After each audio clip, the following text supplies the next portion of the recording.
Now, white's most important answer to this, the really critical line, is to go queen d2, and when black plays c5 to castle queenside.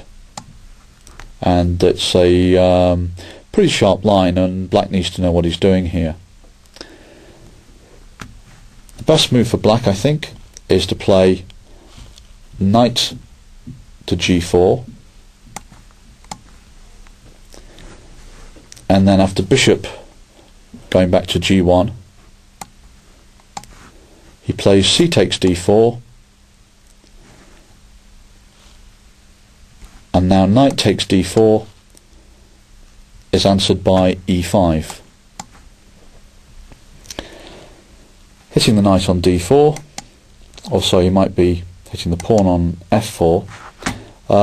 Note first of all that white wouldn't want to take this pawn on e5, because then he would be diagonalized by bishop h6, which skewers the queen against the king, and the knight on g4 protects the bishop. So white's got to watch what he's doing here. Now, after e5, white should therefore retreat his knight, and probably coming back to e2 is the safest thing to do.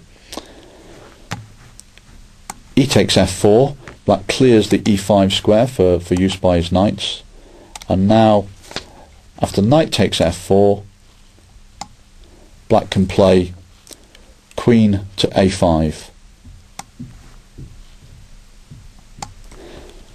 bearing down on black's queen side, whereas king is white's queen side, whereas king's in residence. So queen a5, white plays bishop d4 to try and neutralize the bishop on g7, and then black can play knight d to e5, blocking the action of this bishop and getting his knight nicely centralized. King b1, and this was all played in a game between Mikhail Chisin and Asmai Parashvili from Baku in 1983. Black dropped the knight on g4 back to f6. White played bishop e2.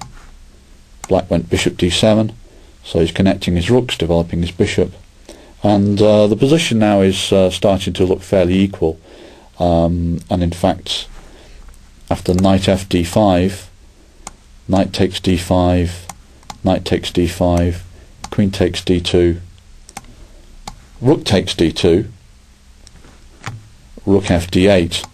The game was pretty much in balance, and the players agreed to a draw a few moves later.